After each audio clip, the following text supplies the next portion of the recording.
loving souls, and welcome to the Mixed Up Mystics podcast. This is a show that offers a remix of Christianity straight from the bedazzled buckle of the American Bible Belt. If you're listening to this, it's probably because a friend turned you on to it. This is kind of the speakeasy podcast. It's not for everyone. That's why we keep it on the down low. In this episode, we're talking about origin stories. We're glad you're here. Sit back and join the conversation.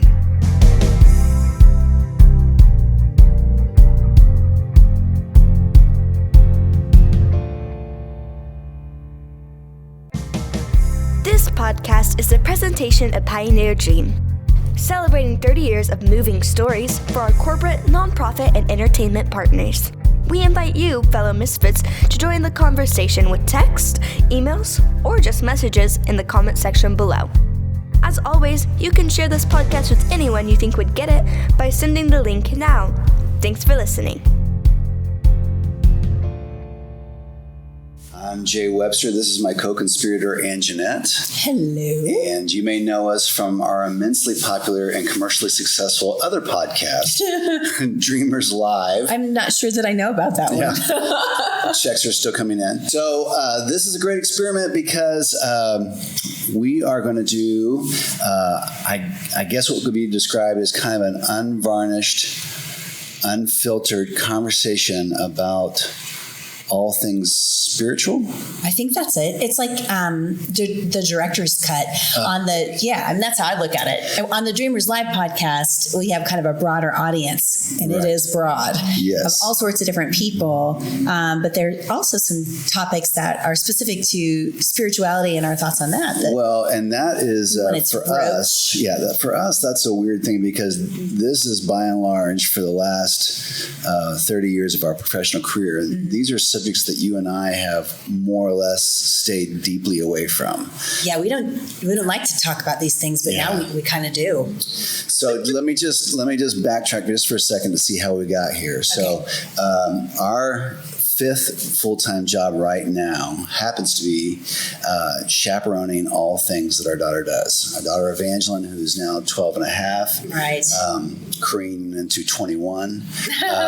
She is involved in a myriad of things, and fortunately for us right now, she doesn't know quite how dorky we really are, and so she still likes us to be around. And so when there's a trip or an activity or a dance or an event, she will ask us to chaperone. And so maybe we're still decently cool, like relatively cool. She's just too young to know, really. Yeah. But about 2 months ago, we were on such a chaperoning expedition assignment. There were many in May. Yeah. And so this was a trip to Branson, Missouri. Ooh. That just gives you the shakes even saying it. I don't love it.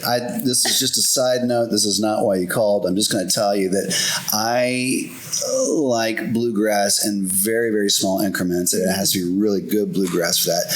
I don't love Silver Dollar City. Yeah. I don't love bald knobbers and hokey stuff. Well, I mean, that's like Branson at large, right? It's sort of like a country the terrain Vegas. And all that stuff and the state of Arkansas and all that. Beautiful. Gorgeous. Love all that. I think Branson's in Missouri. Is it? Oh, yeah, you're right. Then I hate it. Then if it's I just all that part of it I love. It's just the whole countrified thing that I'm just not deep into. So, how do you feel about Dollywood? Does that scare you? I like Dolly Parton. She's awesome, but I don't know that I'd want to go to Dollywood. Yeah. Okay. Well, because Evangeline mentioned, "Hey, does Dad know about Dollywood? That sounds fun." And I was like, "Oh, this is funny." So we're on this trip. We have opted out of riding on the yellow school buses. And said, you know what we'll do? We'll bring up the rear in our own vehicle. Yes. Listen to our own stuff, and they'll meet you there. Because we're going to be helpful, but not that helpful. We will right chaperone the crap out of that. And we did. Yeah, man, we did. Yeah. So what was odd about that 3.5 hour trip there and 3.5 hours back is that it gave us all this time to talk about stuff. Yeah. And right, because our daughter was in the bus, and so we got to talk. Yeah. It's just the twos of us. And so we were in the car, and we didn't plan on talking about things or going to some place, but we ended up in some conversation that just natural current took us into this spiritual thing and to what we would call the deep end of the pool. Oh, yes. And all of a sudden you're thinking, is it okay to talk about this stuff? Can we talk about this? Is this a safe place to be? And then also, does anybody else talk about this kind of stuff? Right. And then there's another part of you that says, man, this gets into some weird stuff, but it's also super cool. And I kind of wish other people were listening in or being a part of this conversation. Right. And that's when you said, I know our other podcast, Dreamers Live, which can be found anywhere streaming now. I know it's immensely successful. And I know people want us to be just the Dreamers Live people. But we got these other things. Yeah, could we do something else? And so that's how we got to this place, this conversation. So we are going to try and do a conversation about spirituality. I can tell you that neither of us is qualified for these conversations. We are not. No. We are not in the ministry. We have not studied these things other than just being alive. Yeah. And but we do think the uncensored conversations that we have about spirituality are enlightening and funny sometimes. And hey, it helps us just to talk about it. So what also makes this odd is, and we'll get in, I want to get your origin story here in a second. My whole origin story? Your whole origin story in 5 minutes or less. And mine as well. But I will, this kind of summarizes, for those who don't know us or our background or whatever, this little story will give you some insight. So it just so happens that your dad is a pastor. He is, and always has been since I've known him. But he's also exceptionally cool. And he's cool enough that a lot of other pastors secretly try to get together with him to get input and to help in a lot of ways. Yeah. And so it's like a pastor for pastors in a lot of ways. Yeah. And so we, maybe, I don't know, 20 years ago, we had a friend who was coming into town, and she was bringing her significant boyfriend at the time. Okay. And it's a strange and daunting task for someone to bring in an unknown into our family and extended friend group, because it's like an audition. It is a bit of an audition. It's daunting and it's a little overwhelming for the outsider. So, so you can imagine, to make that thing worse, hey, I want to bring you in to meet some friends of mine in this mid-sized Oklahoma town called Bartlesville. And by the way, we're going to do that, but we're going to go to church first and then go from there. So there's a lot of screaming. Yeah, if you're the friend, there's just screaming red flags there. Just all kinds. This is about 20 years ago. Oh, good gracious! And so, you know, as was our tradition, we of course we churched it up, and then afterwards we ended up back at our house for cocktails, and so it's us and a couple friends. See, therein your statement that you just made is we just lost half of whoever's listening. The 3 people that are listening to us, 1.5. We went to church and then after had cocktails, which I think is great. At our house, at a cocktail party at our house, and so we're kind of deep in the night, and there's lots of stories and laughter and probably some singing and I don't know what else. You know what's funny? I still do not know what story you're telling, but I'm waiting. So somewhere in the evening, it's getting pretty late and everybody's kind of getting ready to close down, and we're saying, gosh, whatever his name was, Brad. That was not his name, but Brad. Seemed like a Brad. It was so nice to meet you, and man, you're so brave to be a part of this group and do all this. And he said, I think I've figured this out. I think I know what you are now. And I said, okay, well, let us know. Okay, yeah. He said, you're basically just free-range Christians. And I thought, I don't know if there's ever been a more appropriate description of who we are and what we are. Like free-range chickens. They're the ones who get to roam free. They've maybe been college educated. You know, they do whatever they want. And so let's talk origin story to figure out how we got to free-range chickens. So are you going to go first? You grew up, and your point of origin, family, and background was what? Well, my mom and dad were in ministry in the Baptist church, and not only the Baptist church, and part of the Southern Baptist Convention. Yes. So we're from Oklahoma, which you have actually affectionately called what have you called it? Call it the belt buckle of the Bible Belt. The belt buckle of the Bible Belt. That's right, and we're the rhinestones of the belt buckle. Yeah, exactly. So although my parents, honestly, were always cool and open-minded and loving to everyone, I was raised in a broader church culture that was very restrictive, although it was also really loving, and I have a lot of great memories, a lot of good background in being a decent human. So it wasn't all bad at all. It was more that it was insular.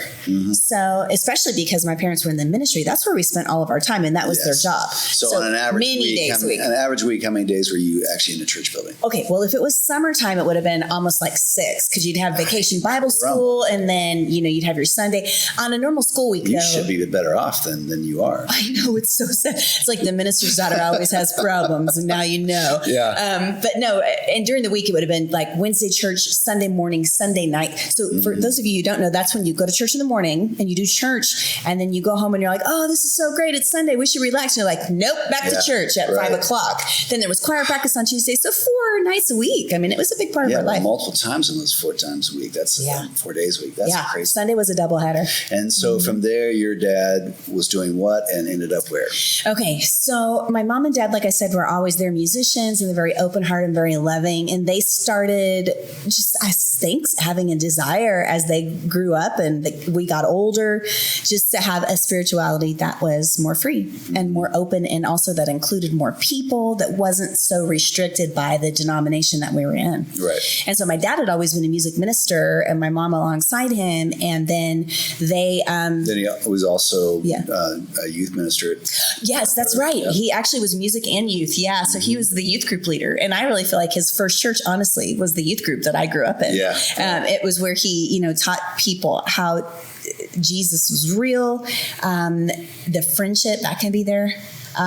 He taught us as a youth group to learn how to read the Bible maybe a little bit each day, or learn how to pray. To have some ownership and some, to not base that on your parents, but to have a friendship and freedom. So it was actually kind of revolutionary to people, this idea that God would be a friend, that he's interested in your daily life, so you can talk with him every day. So that's kind of where his, I guess, pastoral, to use a big word, inklings began. Right. And then he and my mom felt like they were to start their own church. Okay. And that would be free range, I guess. We're back to the free range. Yeah, or non-denominational. It was the 90s, late 80s, early 90s. So. Yeah, it's the beginning of a lot of what we know the church has today. I mean, things kind of went non-denominational. Exactly. That became like a real cool thing. Oh, yeah, we go non-denominational. We have a band and all that. Well, my parents were doing that 25 years ago, like before it was cool. Yeah. And it was really controversial. So my dad has always been what you might describe as a pioneer, kind of a revolutionary, to his own demise, really. Yeah. I mean, career-wise, but always wanting to demonstrate the reality of who God is and that he's for everyone. Yeah. And was willing to risk his success for that. And my poor mom is awesome. Yeah. She loves more traditional things, but she's always gone with it. She's super cool. And I'm really proud that they're my parents. I've watched the evolution over the years, and they're still true to who they are. Yeah, so. I can add to that. I mean, the freedom of this experience, the freedom of truth, and trying to hold to whatever that is, and not just subscribe to an institution or to institutional rules, has made your dad kind of who he is. Mm-hmm. And but it's also been costly in the experience. So it's as we say, it's really not hard to earn money. It's just what are you going to do? What are you going to sacrifice to get there? Yeah, it's really not that difficult to have bigger congregations. It's just what you're going to do to do that. And so at some point, because I was there for some of that, your dad's church population was, somewhere between 500 and 600 people. Yeah, and it was a big group. And for our community, it was kind of it was like the first mega church. It was blacked out ceilings and there's TV screens in the coffee shop and we had activities and then to be true to what inspiration he had and to try and kind of stop some of the consumerism based church going. He began to make some changes, and just those minimal small changes helped alleviate him from about 450 people very quickly. Which is a little risky when you make your living based on people giving. Tremendous weight loss program. How do you lose 450 people? Well, you just tell them that it's not all about them, and maybe to move on. That's right. If it were a business, it would have been like, we just lost 85% of our clients, and have fun with that. So enough about you. Let's talk about now you're So I grew up in a great Irish Catholic family, and I went to an Irish Catholic school. So I which was really a godsend for me. I needed a lot of that, and I needed some of that constant contact. It also came for me personally with some baggage, so there was a whole lot of the weight of guilt. And I mean, Catholics really can't excel in guilt. And there are a lot of good things, but guilt is one of the challenges. And the heaviness of that and the ritual of it. And so the ritual is great if you choose to make it alive. At 7, 8, 9, 10, I was not making that ritual alive. But the nuns loved you so much at school, so much so that they put you next to them, right? All the time. And but it also it taught me some of the value of kind of being in a meditative state and owning some of that, like spiritual practice. Yeah, I think so, and certainly discipline, and then also created a lot of awareness of our personal responsibility. Responsibility to, in a faith scenario, responsibility for each other. So this idea of, Catholics really excel at charitable stuff and serving and all that kind of stuff. Very giving. So I feel like that was a huge inheritance in that whole experience. But somewhere around 17 or so, 18 or so, you and I met, we had conversations, and they were kind of eye-opening conversations. And it was my first time to kind of consider something outside of the Catholic Church. As you and I've talked about before, it was at that moment for me, and I think it was kind of true for a lot of denominations, there were Catholics and everybody else. Yeah. Well, and we've talked about this before. That's what's so funny. That was on the Dreamers Live podcast. Oh, yeah. So this completely new audience probably doesn't have. That's really true. It is for all the wonderful things that the Baptist Church afforded me growing up. There was also this feeling in the Baptist Church, like there's kind of like Baptists and then everybody else. And the Catholics, by the way, we really had to be concerned about the Catholics. Absolutely. Which is why I found you so brooding and mysterious, I think, because, you were risky. You were Catholic. And I thought it sounded fun. So about 17, I started thinking I wanted to have a little bit different experience or different ownership, but there was something about this less traditional, less ritualistic relationship and experience that was very appealing to me at that time. Right. And so, it was great. Later on, we of course got married, and that was great. And we ended up helping your dad with what he was doing in his church here and there, not in any kind of no paid position or anything, nothing like that. We're not in the ministry like that. But it was enough that it was like, hey, it was about being culturally relevant. It was about big picture stuff. And so in that way, I was really honored to be a part of that because he really helped shape that experience of asking questions and all that kind of stuff. So, absolutely. So meanwhile, probably about 20 so years ago, at the same time, we start to see, we didn't know at the time, we didn't know that's what it was happening, but about 15 or 20 years ago. 20 or 15. 20 or 15. 20. 220, whatever it takes. It's the Chicago song. It is. And, that's right. So anyway, we start seeing what are the beginnings of what I would consider the fall of fundamentalism. Oh, wow. You're going deep early on. Yeah. So there's this whole thing. We've set this culture of Christianity, and it's really heavy, and it's quickly going outside of just the church doors. It's going into politics, and it's going into entertainment. Would you say fundamentalism was at its height maybe in the 90s, 80s, 90s? Like everything in our country was big. I think church was big, mega churches. I would say it had a 20-year span from about 1985 to about 2005. Okay. That's this run of deep of like this is the way to do it. Yeah, that's true. And then somewhere in there there was so much. I'm sorry to interrupt you. There was a separatism. Oh my gosh. Is how I would. So fundamentalism is a big word, but that's true. Even the way that I grew up, despite my family being very open, the culture that I was within was you've got to protect yourself. Yes. If you're going to live for God, you've got to. And then quote the world. Right. Yeah. And you wanted to stay as far away from the world. The world, which cracks me up because I want to be. Now I'm like, you mean regular people, just people? Right. But that was it. I mean, it was you've got to. Now you want to go out and share some good news about about God with people, but you need to be super careful because they're going to rub off on you, and you got to separate. It would be out. safer for us just to stay in the church buildings and listen to our own let's music. just do that, and listen to our own music and watch our own shows. That's exactly what it was. And then comes the onslaught of Christian music and Christian movies and all these things, so that we can just be over here neat and safe. Yeah.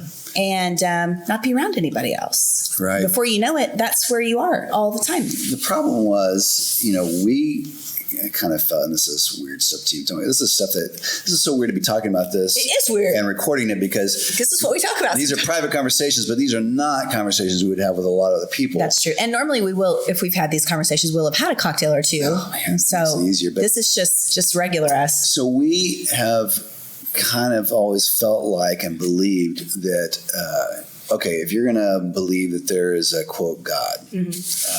Why'd you quote it? Because the whole thing is like, because it's like there was what we have adopted and what we've kind of lived by is that, then there's this experiential part of it. There's, there's of course the ancient scriptures and all that stuff, what we would call the Bible. There's, this relationship stuff, where people quote, go to church. I'm using a lot of quotes here. Yep. And then there's what we have kind of experienced, which is this experiential, personal relationship, personalized part of this thing. And in that stuff, just like, you and I have been married for now 32 years ago. And who we were, yes, when we got married at 6 and 7. Yes. We were vastly different people in that moment. I know. Aren't you ever embarrassed of your old self? A little bit, but more than that, I'm grateful because you changed so much from 20 to 30 and 30 to 40 and then 40 to whatever we are now, 36. Yes. And I like that. and so you change so much, and that's such a natural occurrence. And then if you're lucky, you grow in the same direction. You and your spouse or you and your significant other grow in the same direction, and you and I happen to. Right.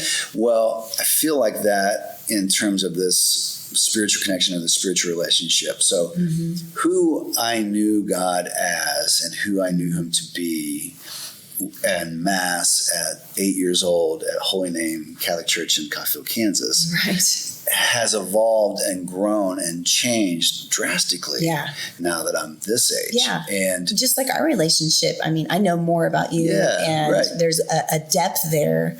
It's different than what it was like when we were 17 or 18. Yes. Right. So we have this thing and this DNA in us that I think is spiritual. It's divine. It's a connection to this whole thing. I agree.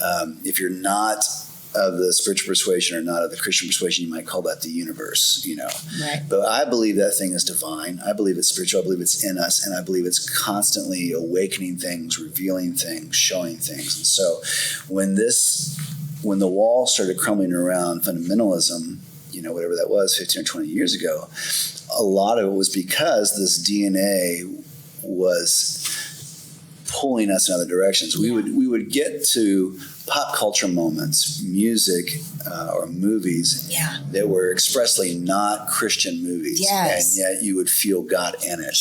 And you couldn't get away with it. You couldn't escape it. You're like, oh my gosh. Wait, that wasn't a Christian song. Yeah, it was just a quote song. Yeah. and so then cracks began to break because you were having these divine moments, spiritual moments, and they had nothing to do with being in a quote church service or at church. Totally outside of it. I'm going to keep track of how many quotes I give. Okay. Quotes. Maybe we should we like chill the quotes or okay, all right. Number Once you get on the quote train, it's really hard to get off. I know. So we were having that experience, and then there were people who were of the world. Okay, you mean regular people? Regular people who were not part of your church group, and yet there was this divine connection in them and with them. Yeah.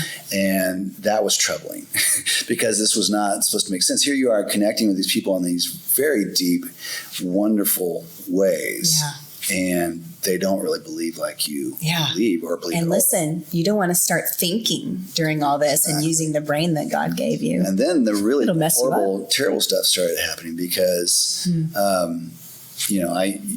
I started working at different places, and I worked at a bar here in town for a while because it was just a bucket list thing. I wanted to learn how to do real bartending. I wanted to know like mixology stuff. I remember I not an Applebee's kind of stuff, but I wanted to know how do you make old fashions and how do you make cosmopolitans and dirty martinis and all that, like all that kind of stuff, and for sure. And so I started working at the Solo Club on Friday and Sundays, and I had a great time. And I met all these amazing people. That was a fun phase of our life. Oh, and talk about a church. I mean, man, they were just an amazing group of people. Mm-hmm. Yeah, they cared for each other. Yeah, and they cared for me, and they took care of me, and became like family. Yeah, and so.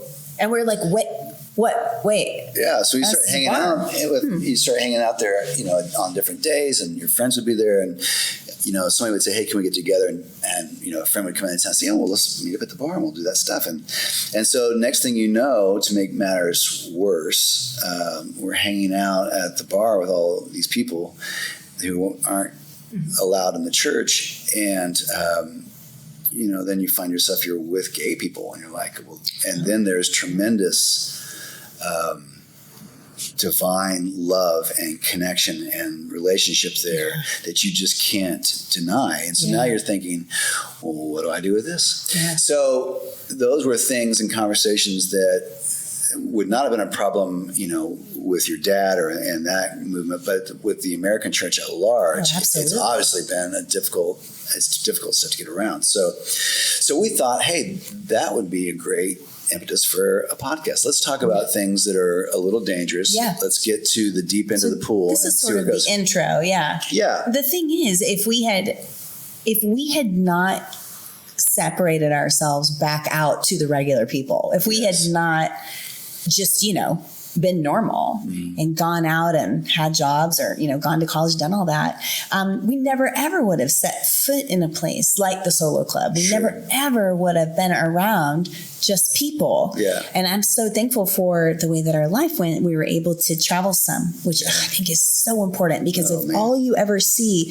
is the surroundings around you, then that's all there is to you. And so I remember we would have these conversations, and we get to go to places like Chicago and spend time, and our eyes would just be opened just to all these other people. And I'm so thankful that in a way that we were brave enough, and that we had like someone like my dad to look to, and others that say, hey, it's okay to just go out and be normal. Well, your dad was the first. Or I'd still be at choir practice, kids. Your dad was the first person to, I think, pull the curtain back a little bit and say, hey, this thing that you have been sold on as Christianity or spirituality or faith or whatever, you've been kind of sold a lie, a masked version of it, a cloaked version of it, and that was the kind of a lights on experience for us to say, oh, so you're saying there is a culture of Christianity, and then there is the practice or the person or the relationship of Christianity. There's this caricature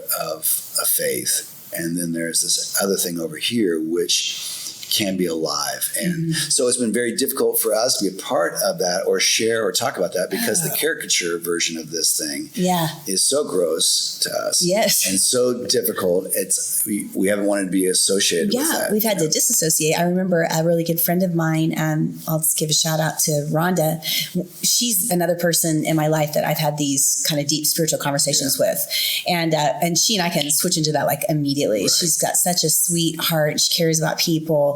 And she said to me, it's actually very forward thinking, because it was probably about 15 years ago. She goes, I'm just around people, and I so wish, I think maybe sometime there'll be something that people who believe in God are called that's not Christians, because she says, I just don't want to identify with it that way. Maybe it'll just be lovers of God, or, that type of thing. And I thought that was so interesting. And that's it. So you and I, as our eyes and heart began being open to all these other things, I think we've spent about 15 or 20 years like, sorry, no, I'm sorry. When the truth is, at our core, we both try to follow who Jesus is without being part of all of that culture. And it's not easy because basically people don't get you from either room. Yeah, we've discovered, I think, that, there are a lot fewer hills that we want to die on. That we want to wrestle people over, that we want to fight over. Yeah, who cares? And I think, at its core, we've been trying to get back to the simplicity of this connection. So for me, this person of Jesus is very real. The expression of that has broadened, and what that looks like has broadened, but it's really it is the practice of Christianity that has opened my heart and mind to considerations and thoughts and worlds that I never would have considered otherwise. Yeah. It's the culture of religion that I have felt suffocated by and confused by and frustrated by. Yeah. But practicing that, being meditative, considering ancient scriptures, talking and being with this person on a spiritual plane, Jesus, all that has opened everything up for me. I was just going to say, that's the irony, right? People, I think, tend to think, oh, well, if you're religious, sorry, I brought the quotes out again, but if you're religious or this and that, you're not using your mind, you're not thinking, you're not aware of others, because of the closedness of that culture, formerly, is that a word? Formerly? Sure. Yes.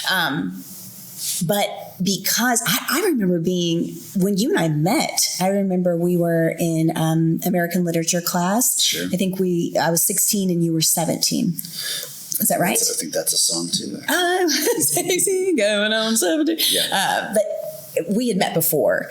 But I remember reading, because I knew the scriptures and because I had a belief in God.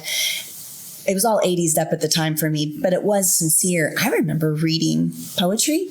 I remember reading literature and different things. And it was like the symbolism and the stories and the beauty of that was alive. It was like everybody else was just sitting around in class smoking or whatever. And I was like, this Shakespeare, of course, that's English literature, but is amazing. And I remember seeing that in you is because we were both spiritually minded. We were the only ones who cared about that stuff.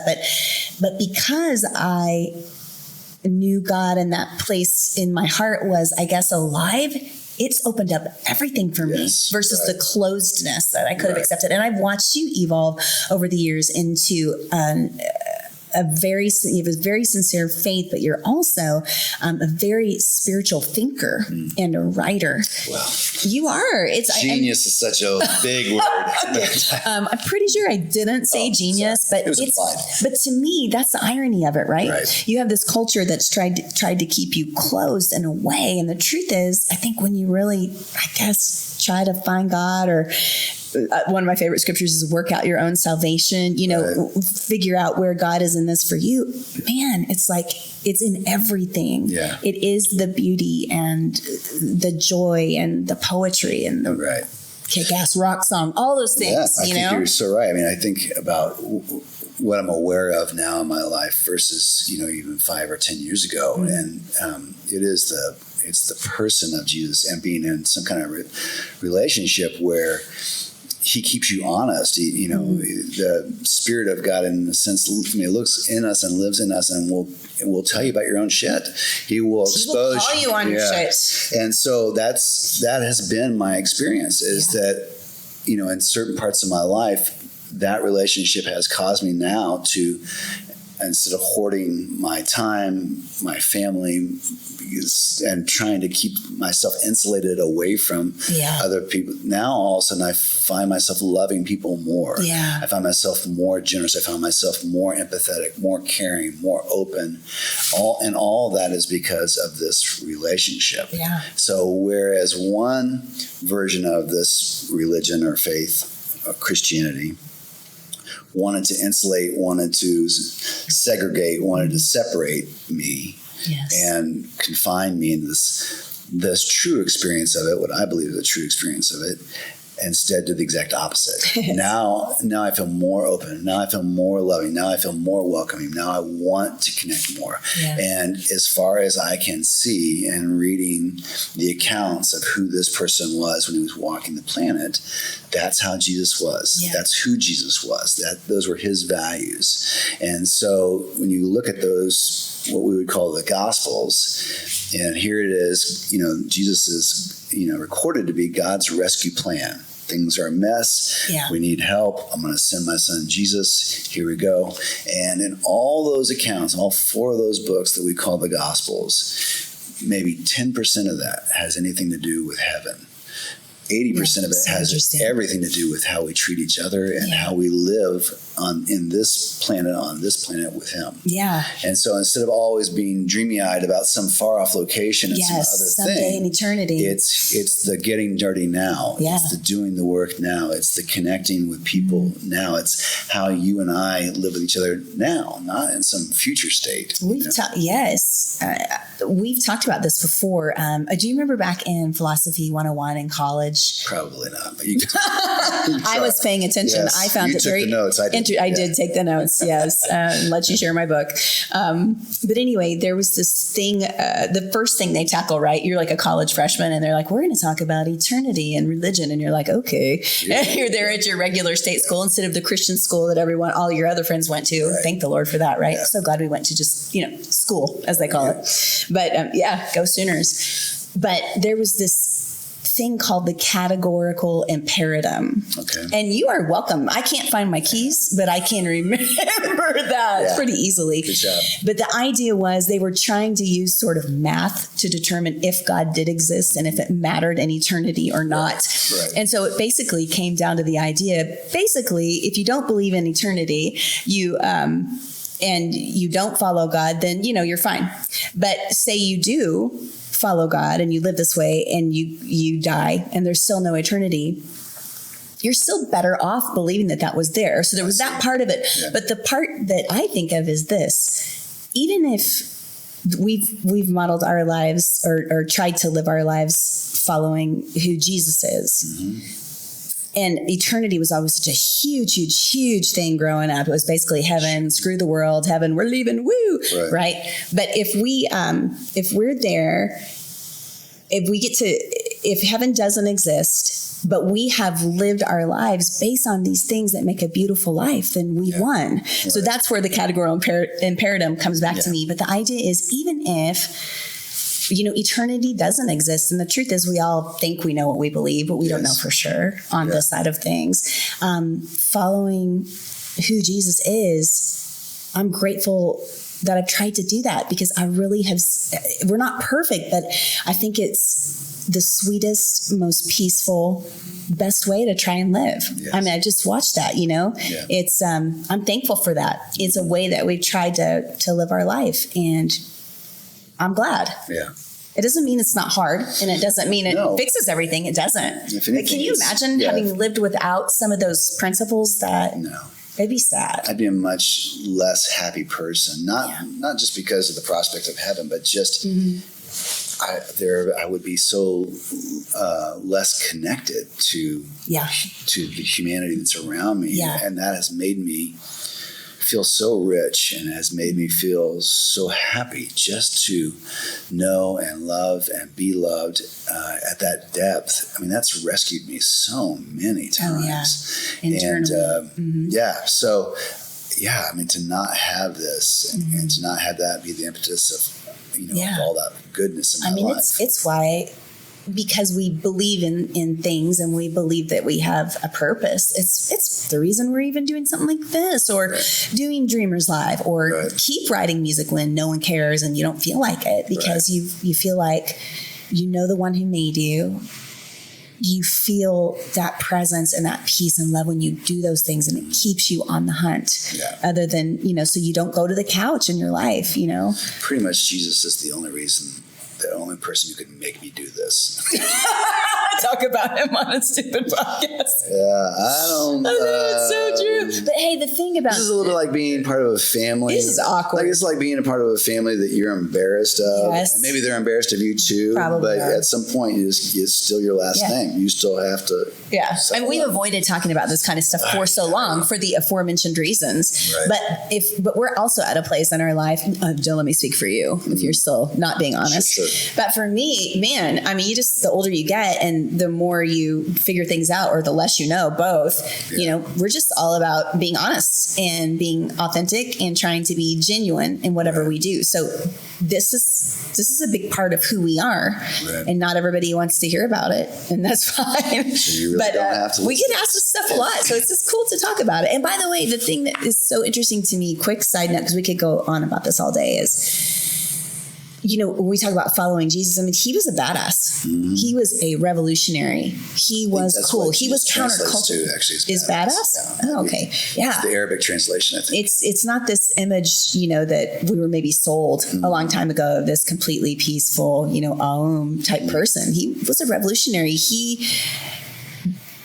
Following that pattern has, I feel like, given us the guts to be risk takers in our creative life over and over and over again, looking at that model. And so, you know, but I had to be open and ready, and you had to be open and ready to follow something that we, you know, that was worth fighting for and living for. So, well, and you know, for me, I mean, 30 some odd years in, it still matters. It still makes sense to me. It does. It's more imperative and more important today than it was when I started that connection. Yeah. So yeah, absolutely. So I didn't know what we were going to talk about today. This was you went right. Please. You were like, hey, let's try this one out. Dive into the deep end, man. I mean, but you're right though. If you know, the 3 people that are going to listen to this, it was good to do the intro today. That was pretty smart. That way they know. Well, and you 3 people may have things you want to talk about. Yes. And if you do, you can email us or message us or put them in the comments part of this. And you may not want to share this with other people because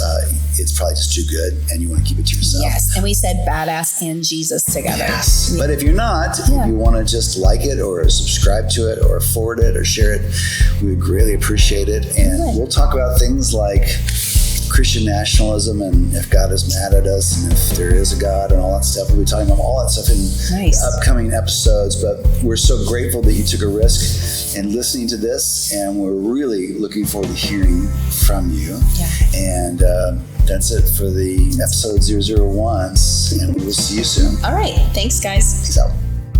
Thanks for listening. If you enjoyed this podcast, share it with a friend. And check out Pioneer Dream's other podcast, Dreamers Live, a conversation about living intentionally, and Got a Minute, a podcast that pairs short humor columns with original music.